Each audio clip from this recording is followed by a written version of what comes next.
하나님의 말씀 함께 보겠습니다. 마가복음 8장 14절에서 21절까지 말씀이 되겠습니다. 신약 성경 마가복음 8장 14절에서 21절까지 말씀입니다. 한 절씩 교독해서 봉독하겠습니다. 제자들이 떡 가져오기를 잊었음에 배에 떡 한 개밖에 그들에게 없더라. 예수께서 경고하여 이르시되 삼가 바리새인들의 누룩과 헤로서의 누룩을 주의하라 하시니 제자들이 서로 수군거리거늘 이는 우리에게 떡이 없음이로다 하거늘 예수께서 아시고 이르시되 너희가 어찌 떡이 없음으로 수군거리느냐 아직도 알지 못하며 깨닫지 못하느냐 너희 마음이 둔하냐 너희가 눈이 있어도 보지 못하며 귀가 있어도 듣지 못하느냐 또 기억하지 못하느냐 내가 떡 5개를 5,000명에게 떼어줄 때에 조각 몇 바구니를 거두었느냐 이르되 12이니이다 또 7개를 4,000명에게 떼어줄 때에 조각 몇 광주리를 거두었더냐 이르되 7이니이다 이르시되 아직도 깨닫지 못하느냐 하시니라. 아멘. 오늘 말씀을 가지고 누룩이 열쇠입니다 라는 제목으로 하나님 말씀을 함께 나누기를 소망합니다. 영어에 보면은 A가 아니라 B다, not A but B라고 하는 용법이 있습니다. B를 강조하는 것을 위해서 A를 사용하죠. 예수님은 제자가 어떤 삶을 살아야 되는지 제자들에게 가르쳐 주시기 위해서 너희는 바리새인들과 누룩처럼 살면 안 된다. 너희가 참으로 원하는 삶은 나를 따르는 삶이다. 그 말씀을 하시고 싶어 하십니다. 오늘 본문의 내용이 바로 그러한 내용을 표현하고 있죠. 그런데 예수님이 말씀하신 이것을 우리가 잘못 오해하면 A가 아니다라는 것에만 집중할 수 있습니다. 그래서 먼저 오늘 B다. 제자가 하나님 앞에 온전히 헌신하며 살아갔던 삶의 모습이 오늘날 우리 시대의 만일 모습으로 증명되어지고 본보기가 있다면 어떤 사람일까? 이런 사람이 있죠. 그는 미국의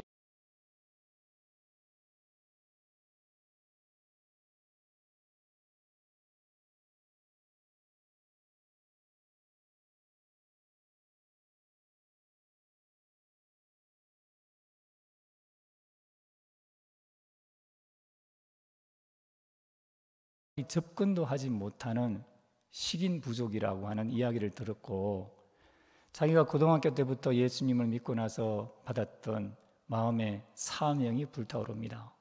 아직 한 번도 복음을 듣지 못해서 죽어가는 그 아우카족에게 내가 가서 복음을 전해야 되겠다.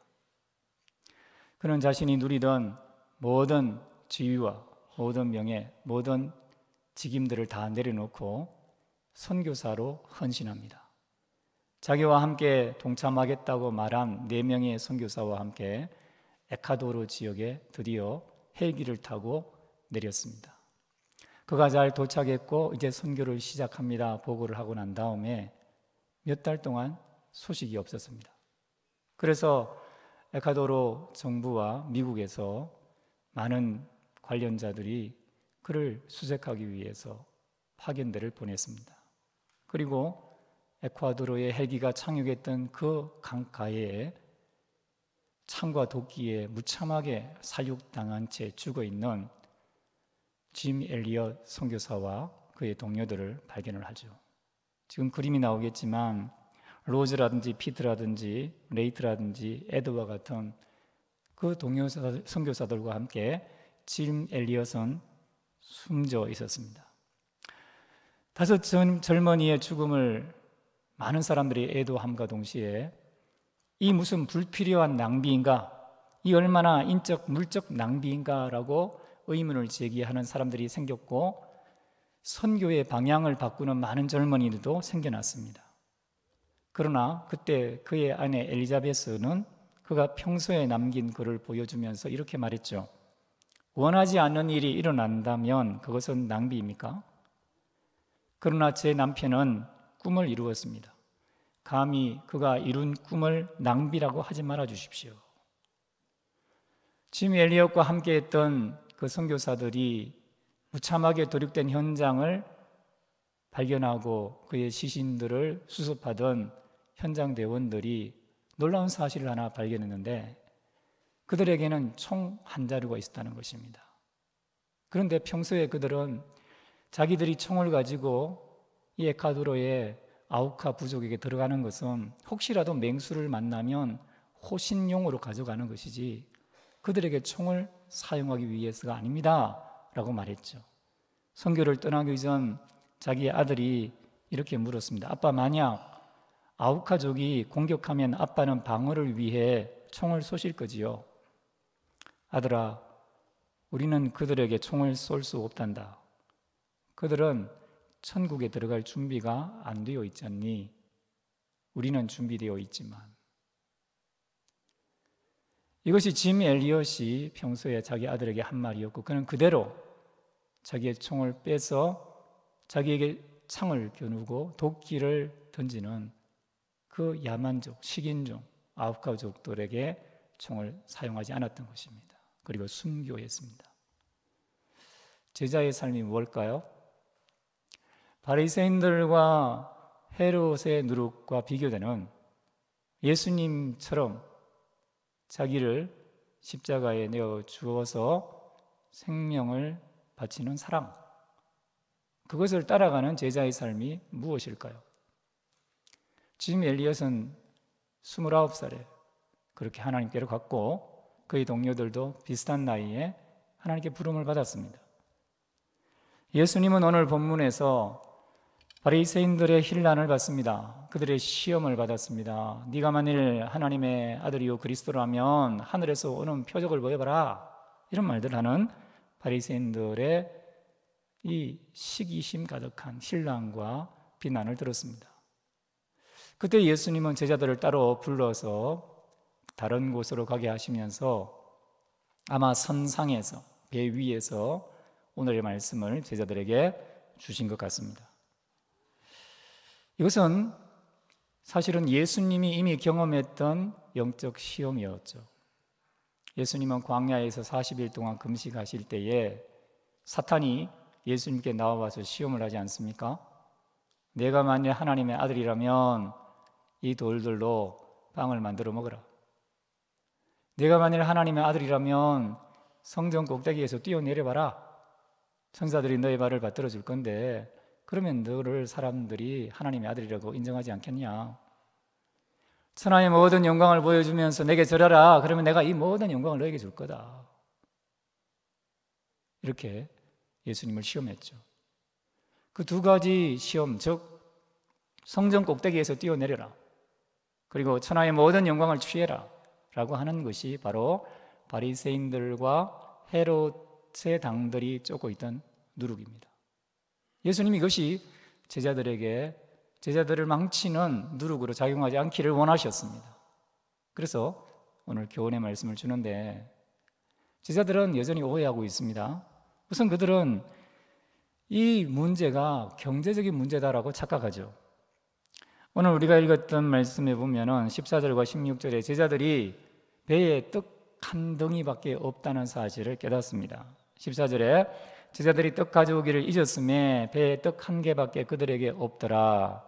16절에 보면 제자들이 서로 수군거리기를 이는 우리에게 떡이 없음이로다 하거늘, 자기들에게 마침 떡이 없었는데, 한 덩이밖에 없었는데 예수님이 너희가 바리새인들과 헤롯 땅의 누룩을 조심해라 라고 말씀하니까 예수님이 우리가 떡이 없는 것을 보시고 그것에 대해서 말씀하시는 모양이다 라고 제자들은 착각하고 있다는 것이죠. 경제의 문제, 물질의 문제, 가지고 있는 것에 관한 문제라고 생각했습니다. 그러나 예수님이 말씀하신 이 말씀은 경제가 핵심이 아닙니다. 경제가 열쇠가 아니라는 거예요. 예수님은 얼마든지 주실 수 있죠. 제자들에게 떡 한 덩이밖에 없는 상황도, 아니면 5,000명과 4,000명이 먹고 남는 물질이 생기는 상황도 주님은 만드실 수 있는데 제자들은 자기들에게 없는 것, 부족한 것, 이것에 대해서 예수님 말씀한 거 아닌가 이렇게 착각하는 것입니다. 그리고 그들은 수군거립니다.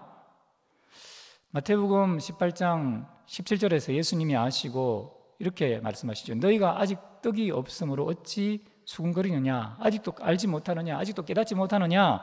너희 마음이 둔하냐? 마음이 왜 돌처럼 단단해졌느냐? 무감각하냐? 깨닫지 못하느냐? 예수님 말씀하시죠. 이것을 마태복음 16장 8절에서는 마태가 이렇게 말했습니다. 예수께서 아시고 이르시되 믿음이 작은 자들아 어찌 떡이 없으므로 서로 의논하느냐? 왜 서로 수근수근거리고 의논하느냐? 왜 떡이 없다는 것 때문에 믿음이 적어서 그런 말들을 하느냐라고 예수님이 말씀하고 있죠. 결국 마음이 둔한 것이 문제입니다. 경제가 부족한 게 문제가 아니고 마음이 둔한 게 문제고 믿음이 적은 게 문제입니다. 지금 자기들 앞에 있는 전능하신 하나님이신 예수님이 계시는데 그들에게 두 번이나 유대인들을 위해서, 이방인을 위해서 기적을 베푸신 전능하신 하나님이신 예수님이 무한한 창조의 능력으로 물질을 무한 복제하시고 계신데 그 앞에서 어찌 떡이 없으므로 서로 수군거리느냐, 서로 의논하느냐, 믿음이 적은 자들아, 마음이 둔한 자들아 라고 예수님이 말씀하고 있는 거죠. 성도 여러분, 우리는 한 번뿐인 인생을 살아갑니다. 누구도 두 번 다시 살 수 없습니다. 오늘이라고 하는 시간은 다시 돌아오지 않습니다. 이미 지나간 과거도 다시 돌아오지 않죠.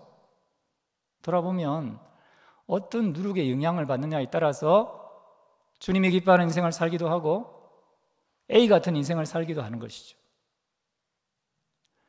우리는 주님이 기뻐하는 B 같은 짐 엘리엇과 같은 주님의 제자들과 같은 삶을 살아내야 되는데 아직도 그 주님이 원하는 분량에 도달하지 못한 채 믿음이 없어서 서로 수군거리며 마음이 둔해져 있는 제자들처럼 살 수 있다는 것입니다.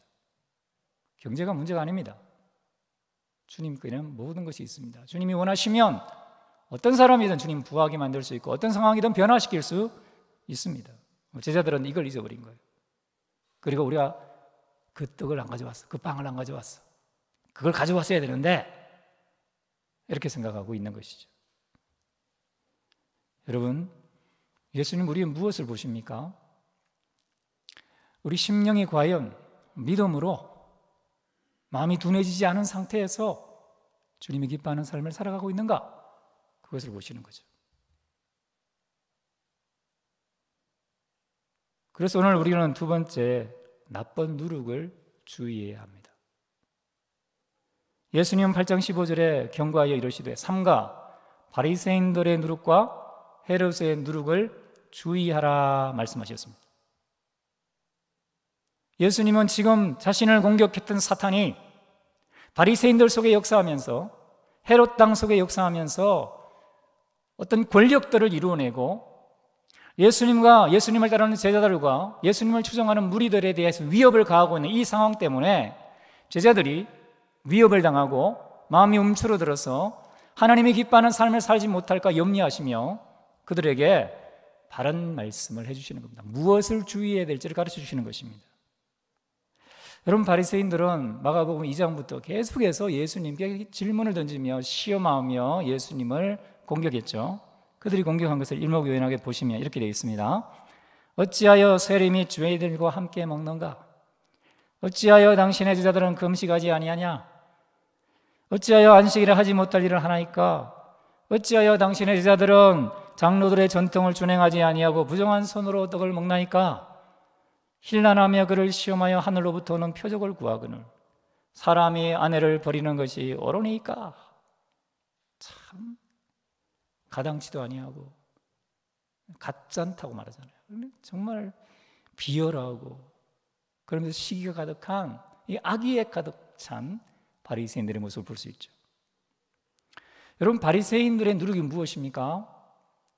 누가복음 12장 1절에 누가는 이렇게 말했습니다. 그동안에 무리 수만 명이 모여 서로 밟힐 만큼 되었더니 예수께서 먼저 제자들에게 말씀하여 이르시되 바리새인의 누룩 곧 외식을 주의하라. 회당에서 경문을 차고 기도하는 자세로 서서 앞뒤로 고개를 흔들면서 엎조리는 기도를 하루에 5번씩 하고 일주일에 2번 금식을 하고 10의 1조와 헌물을 드리고 사람들 앞에 좋은 옷을 입고 그렇게 종교인 행세를 하고 있는 외식에 가득 찬 바리새인들의 모습을 주의해라, 예수님 말씀하십니다.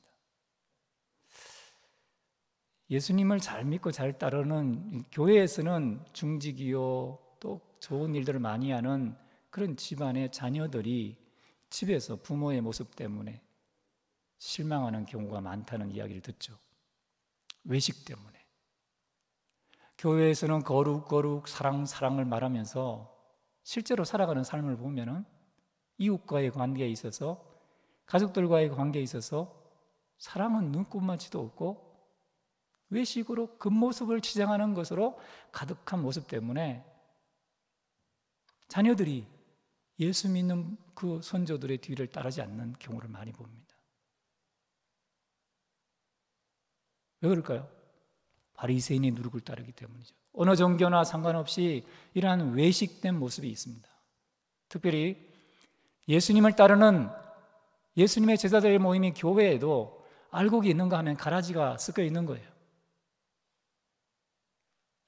그 추수의 때까지, 주님이 이 세상을 심판하실 때까지 그 가라지를 남겨두시기는 이유는 알곡 때문인데 가라지가 그것을 깨닫지 못하는 거죠. 위선의 극치인 이들의 모습을 조심해라. 평토장한 무덤 같다. 그 안에는 온갖 시체와 썩은 것으로 가득하 있다. 겉에는 번지를 한데 안에 보면은 온갖 지옥의 것들이 가득해 있다. 예수님 말씀하고 있습니다. 또한 예수님은 헤롯의 누룩을 조심하라고 합니다. 헤롯은 서기 39년에 왕위에 폐위된 헤롯 안티파스를 말하는데, 그는 세례 요한을 목베어 죽였습니다. 세례 요한을 목베어 죽인 사건을 우리가 앞서 보았지 않았습니까? 왜 세례 요한을 목베어 죽입니까? 그는 세례 요한이 선지자인 줄 알았어요. 의인인 줄 알았습니다. 그의 말을 들을 때마다 두려워했습니다. 그러나 사람들에게 맹세를 했죠. 자기 육정을 쫓아서 그 딸에게 맹세한 것, 사람들이 볼 때 맹세한 것, 그걸 지키기 위해서 세례 요한을 목베어 죽였습니다. 자신의 권력을 지키기 위해서 의로운 사람을 무참히 살해하는 권력을 지닌 자의 모습이죠. 헤롯 안티파스는 자기 할아버지와 똑같았죠. 예수님이 이 땅에 선지자로, 메시아로, 그리고 왕으로 오신 것을 알았던 동방의 박사들이 와서 예루살렘에서 유대인의 왕으로 다니가 어디에 계시냐라고 물었을 때에 헤롯은 서기관들에게 알아본 다음에 2살 이하의 아이들을 무참하게 죽였습니다. 자기의 권력을 유지하기 위해서, 자기의 힘을 지키기 위해서 그렇게 했죠. 여러분, 헤롯의 이런 누룩이 사람들 속에 들어가면 얼마나 사람들을 무참하게, 잔인하게 만드는지 모릅니다. 이것보다 더 악한 조합은 두 당이 하나로 합쳐지는 거예요. 마가복음은 이것을 분명하게 말합니다. 마가복음 3장 6절에 보면은 바리새인들이 나가서 곧 헤롯 당과 함께 어떻게 하여 예수를 죽일까 의논하니라. 12장 13절에서는 그들이 예수의 말씀을 책잡으려 하여 바리새인과 헤롯 당 중에서 사람을 보내매. 여러분, 우리가 기도하고 말씀 읽고 예배드리는 것은 하나님을 만나기 위해서예요. 인간의 그 어떤 단체나 그 누구에게도 얻을 수 없는 하늘로부터 오는 참 용서와 하늘의 평강, 하늘의 복을 받기 위해서 하나님 앞에 나와 말씀을 듣고 말씀을 배우고 말씀을 묵상하고 기도하는 것입니다. 그런데 이것이 전락하면 사람들에게 보이기 위해서 하는 거예요. 그것이 사랑이 되는 거죠. 그걸 자기의 의로 삼기 시작하는 거죠. 그것이 바리새인의 모습이 되고 그리고 헤롯의 모습이 되어서 자기들과 다른 무리에 속해 있다라고 당을 지어서 자기와 다른 편에 속해 있다고 하면 무참하게 죽여버리는 거예요. 참 아쉬운 것은 하나님께서 이런 것들을 허락하시는 거예요. 우리 시대에 교회 협동신문이라는 곳에서 우리 시대를 향한 하나님의 기도라고 알려진 기도문을 이렇게 실었더라고요. 아마 여러분 한번 좀 읽어보실 수도 있는데 이런 것입니다. 하나님 아버지, 우리가 복된 씨앗을 심고 생명 구원하는 손을 얼마나 서로 삿대질로 정죄하는 손으로 나쁜 짓을 했으면 어디 가나 순간마다 소독제와 비누로 다 씻고 살라 하십니까? 하나님 아버지, 우리가 얼마나 서로 거짓과 막말들을 했으면 죄송합니다. 주둥이를 마스크로 다 틀어막고 계속 살라고 하십니까? 하나님 아버지, 우리가 얼마나 서로 미워하며 싸움박질하고 시기하고 질투하며 사랑을 잃어버렸으면 모두가 거리 두어 살라고 하십니까? 하나님 아버지, 우리가 얼마나 하나님과 멀어지고 주를 화나게 했으면 2달 동안 태풍과 장마로 산사태와 침수로 농사를 망치게 다 하십니까? 하나님 아버지, 우리가 얼마나 하나님 없이 형식적인 예배를 드렸으면 성도들끼리 얼굴도 못 보게 듣도 보도 못한 비대면 예배를 드리라고 하십니까? 하나님 아버지, 우리가 얼마나 주의 교회를 좌파, 우파, 대파, 쪽파, 양파로 나누었으면 세상에서 혐오 집단으로 다 만드십니까? 전지전능한 하나님께 간절히 비옵니다. 이제 제발 그만 노를 푸시고 이 백성과 교회를 긍휼히 기사 회개하게 하고 치유받고 하나님과 가까워지고 교회와 가까워지고 성령과 진리로 예배하는 복을 허락하옵소서. 한편으로 생각하면 우리의 상황을 풍자해서 만든 기도문이지만 우리 안에 있는 이 바리새인들과 헤롯의 누룩의 모습을 엿보여주는 그런 기도문 아닙니까? 예수님은 지금 자기의 제자들이 주님을 따르는 모든 시대의 모든 제자들이 바리새인들과 헤롯의 누룩을 조심해라, 삼가해라, 주의해라 분명하게 경고하셨습니다.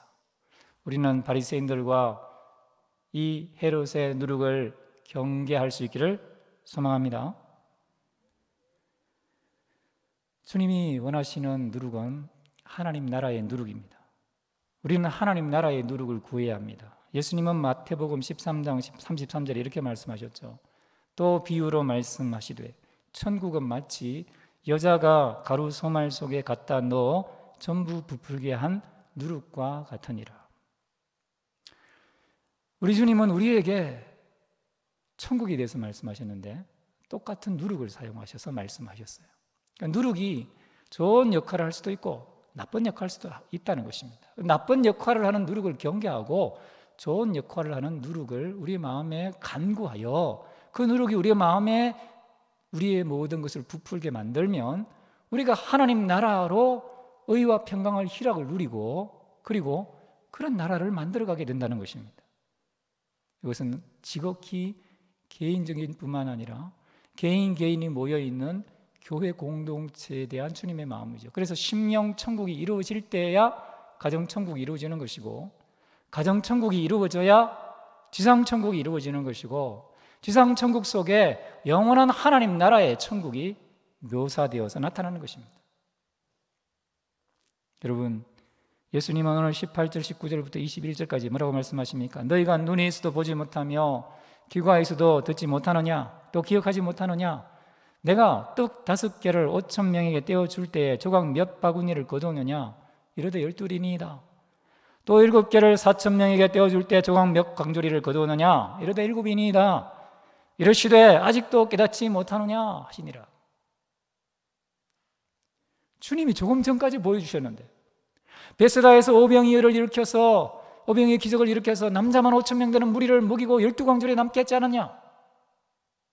지금 이 데카볼리 지역의 이방인들을 위해서 그 4,000명을 보리떡 7개, 물고기 2마리를 먹이지 않았냐? 너희가 뭘 봤느냐? 너희 눈이 있는데 왜 못 보냐? 귀가 있는데 왜 깨닫지 못하냐? 듣지 못하냐? 주님이 말씀하고 있습니다. 문제의 핵심이 뭐냐는 거죠? 영적인 깨달음이 있느냐 없느냐의 문제인 것이죠. 누가 돈이 많다, 누가 돈이 적다, 누가 권력이 많다, 권력이 적다. 그게 문제가 아니라는 거예요. 영적인 깨달음이 있느냐? 주님이 말씀하십니다. 예수님이 제자들에게 전하고자 하는 핵심은 빵이 문제가 아니라는 것입니다. 제자들은 그 문제에 대해서 이해하지 못했죠. 제자들은 이 문제가 빵의 문제, 즉 권력의 문제, 뭘 가지고 안 가지고의 문제인 줄 알았습니다. 그러나 이 문제의 영적인 문제를 전혀 몰랐습니다. 어떤 요인들이 사람들의 내면을 더 악한 것으로 만드는지, 사람의 밖에 있는 것이 사람을 더럽게 하는 게 아니라 사람의 속에 있는 악한 생각이 밖으로 나와서 사람을 얼마나 더럽게 만드는지, 그가 가지고 있는 것, 지금 소유하고 있는 것이 문제가 아니라 주님이 보실 때 얼마나 더러운 존재인지 아닌지, 그게 중요하다는 거죠. 예수님은 제자들에게 지금 거의 3년 동안 자신과 함께 배우고 익히고 따르고 있는 제자들에게 하시는 말씀이, 조금 있으면 예수님 이제 예루살렘에 올라가시고 못 박혀 죽으시는데 바로 직전이에요. 아직도 너희가 깨닫지 못했냐, 이 말이죠. 그러니까 이걸 오늘날로 말하면 교회 생활을 그렇게 열심히 하는데, 와서 예배드리고 말씀 배우고 성경 읽고 기도하고 찬송하고 성경 암송도 하는데 헛다녔다. 왜 교회 다니냐? 예수님 이렇게 말씀하는 거예요. 교회 왜 다니냐는 거죠. 깨닫지 못하느냐? 제자들은 성령이 임할 때까지 몰랐습니다. 못 깨달았습니다. 종교적인 행위가 문제가 아니라는 거예요. 교회 생활하면서 헛된 세월만 보내는 분들이 얼마나 많은지 몰라요. 신앙생활에는 습관적으로는 익숙한데 능력이 없어요. 사랑의 능력이 없어요.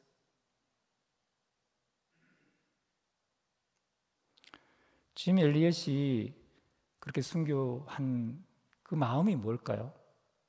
짐 엘리엇이 육성으로 남긴 라디오 설교가 있는데 그 중에 이런 내용이 있습니다. 사도행전 26장 22절 23절, 하나님의 도우심을 받아 내가 오늘까지 서서 높고 낮은 사람 앞에서 증거하는 것은 선지자들과 모세가 반드시 되리라고 말한 것밖에 없으니 곧 그리스도가 고난을 받으실 것과 죽은 자 가운데서 먼저 다시 살아나사 이스라엘과 이방인들에게 빛을 선전하시리라 함이니라 하니라. 이것을 인용하면서 그는 이렇게 말했습니다. 바울은 그가 받은 복음이 구약의 기록된 대로 이루어진 것임을 선포했습니다. 또 바울은 이 복음은 체험을 통해서 역사되는 것이 아니라고 말했습니다. 그러나 체험을 통해서 역사된다는 잘못된 가르침은 요즘 너무나 자주 선포되고 있습니다. 하지만 우리 공동체에서는 아닐 것입니다. 그러나 대부분의 기독교인들은 그 복음이 진리인 이유가 체험을 통해 역사하기 때문이라고 말합니다. 사람들이 느끼고 기뻐하고 일어나서 외치게 하고 크게 찬양하게 하고 담배를 끊게 하는 등의 모습이 나타나기 때문이라고 합니다. 이렇게 사람들의 삶에서 복음이 체험된다는 것은 아주 흥미로운 이야기일 수도 있습니다. 그러나 이러한 것들이 확실한 증거는 될 수 없습니다. 도덕적인 사람은 담배를 끊을 수도 있고 성령의 인도함 없이도 통로에서 구르고 뛰면서 찬양을 크게 부를 수 있기 때문입니다. 우리가 전하는 복음은 감정을 근거로 하는 복음이 아닙니다. 복음은 실제입니다. 복음은 부활의 사실 위에 세워진 것입니다. 예수 그리스도의 죽으심과 부활하심, 그리고 그 사실에 근거한 참된 결과는 단순한 사실 그 이상입니다. 왜냐하면 사람이 이러한 사실을 믿어도 이러한 사실에 담긴 진리에 굴복하지 않는 것이 가능하기 때문입니다. 진정으로 복음을 받아들인다는 것은 예수 그리스도의 죽음과 부활에 담긴 진정한 진리가 함께 받아들여진다는 것을 의미합니다. 고린도후서 5장 14절을 예로 들면 예수님이 죽으실 때 우리는 모두 죽은 것입니다. 만약 예수님이 우리 모두를 위해 죽으셨다면 우리 모두는 진짜 죽은 것입니다. 그렇다면 그 이후로 우리 모두가 우리 자신을 위해 사는 것이 아니라 우리를 위해 죽고 부활하신 분을 위해 사는 것이 그리스도의 죽으심을 믿는다는 진정한 의미입니다. 부활에 담긴 진정한 의미는 사도행전 17장을 통해 우리에게 선포되고 있습니다. 바울은 알지 못하던 시대에는 하나님이 허물지 아니하셨거니와 이제는 어디든지 사람에게 다 명하사 회개하라 선포하며 정하신 사람으로 하여금 세상을 공의로 심판할 날을 작정하시고 그를 죽은 자들 가운데서 다시 살리시고 모든 사람에게 믿을 만한 증거를 주셨다고 선포했습니다. 우리가 이 시대에 스스로 믿는다고 말하는 사람들에게 전해야 할 믿음과 진리는 오직 부활이 근본이고 부활을 통해서만 발견되고 부활은 부활로 견고히 세워진다는 것입니다. 다른 어떠한 것도 아닌 오직 이것입니다. 만약 당신의 구원에 대한 확신이 다른 어떠한 것도 아닌 부활의 사실 위에, 이 부활의 진정한 의미 위에 세워졌다면 그것은 우리 주 예수님께서 말씀하신 것 같이 내가 살았고 너희도 살겠습니다 하신 말씀이 실제가 되는 것입니다. 진정한 부활은 복음을 실제가 되게 합니다. 여러분, 우리는 예수님 때문에 이미 십자가에 못 박혔습니다. 예수님 때문에 우리는 다시 부활했습니다. 시체는 죽었어요. 죽은 사람은 말이 없어요. 살아있다는 것은 아직도 죽지 않았다는 것입니다. 부활을 실제로 경험하지 못한 것입니다. 짐 엘리엇과 4명의 청년들은 순교로 자신의 삶을 마무리했습니다. 그런데 이 이야기는 여기서 끝이 아니죠. 더 놀라운 사실은 그의 아내인 엘리자벳 엘리엇이 간호사 훈련을 받았고 다시 아우카족에게로 들어갔다는 것입니다. 4명의 선교사들의 부인들과 함께, 그 자녀들과 함께. 그녀는 남편을 무참하게 죽인 그들에게 예수님의 사랑을 들고 가서 간호사로서 5년 동안 정성껏 그들을 섬겼습니다. 죽을 각오를 하고 갔죠. 남편을 죽인, 다른 선교사들을 죽인 그들이 자신들을 죽일 것이라고 생각하고 갔습니다. 그런데 아우카족은 사실은 자기 부족 이외의 사람들은 다 죽이지만 여인들을 죽이는 것은 비겁한 것이라고 생각했고 그 여인들을 죽이지 않았습니다. 그리고 5년 동안 거기에서 사랑으로 간호하며 그들을 돌봤죠. 5년이 지나고 이제 안식을 얻어서 안식년을 치르고자 밖으로 나올 때에 아우카 부족들이 모여서 그 여인들에게 물었습니다. 당신들은 이렇게 우리와 함께 하면서 아픈 데를 치료해주고 정성으로 우리를 돌봤는데 왜 이렇게 하셨습니까? 그때 짐 엘리엇의 아내가 이렇게 말했죠. 사실은 10년 전에 이 간호사가 되기 위해서 이들이 5년 동안 훈련을 받고 들어갔기 때문에 10년 전이죠. 10년 전 당신들이 죽인 그 5명의 사람은 우리의 남편들입니다. 우리는 그들이 당신들을 사랑했고 당신들에게 주기 원했던 그 사랑을 가지고 다시 와서 그 사랑을 끝까지 전하기 위해서 왔습니다. 그때 그 이야기를 들었던 아우카족의 부족장과 모든 사람들이 그 사랑에 감동을 하고 그때 바로 예수님을 믿기로 작정해서 모든 부족이 예수님을 믿게 됩니다. 우리가 창과 도끼로 살해당한 사람을, 당신들의 남편을 그렇게 죽였는데 당신들은 우리들에게 이 큰 희생과 봉사로 사랑을 베풀다니요 하고 감동한 거예요. 그때 짐 엘리엇을 죽였던 키모라는 사람은 부족 최초로 목사가 되었고 순교한 선교사들의 2 자녀 중 2명이 아버지가 순교한 강가에서 세례를 받았고 엘리엇의 딸은 아우카족과 함께 살았다고 합니다. 짐 엘리엇이 순교한 지 36년이 지난 1992년에 순교했던 그 현장에서 신약 성경 아우카족으로 만들어진 성경의 봉헌 예배가 드려지기도 했습니다. 짐 엘리엇처럼 우리는 살아야 되는데 그는 전능자의 그늘이라고 하는 그의 일기를 모아놓은 책에서 이런 말들을 했습니다. 하나님, 마른 막대기 같은 제 삶에 불을 부으사 주님을 위해 온전히 소멸하게 하소서. 나의 하나님, 제 삶은 주의 것이오니 다 태워주소서. 저는 오래 사는 것을 원치 않습니다. 다만 주 예수님처럼 꽉 찬 삶을 원합니다. 아버지, 제 생명을 취하소서. 주님의 뜻이라면 제 피를 취하소서. 주님의 삼키는 물로 제 피를 태우소서. 제 것이 아니기에 아끼지 않겠습니다. 주님, 가지소서. 다 가지소서. 제 생명을 세상을 위한 희생으로 부으소서.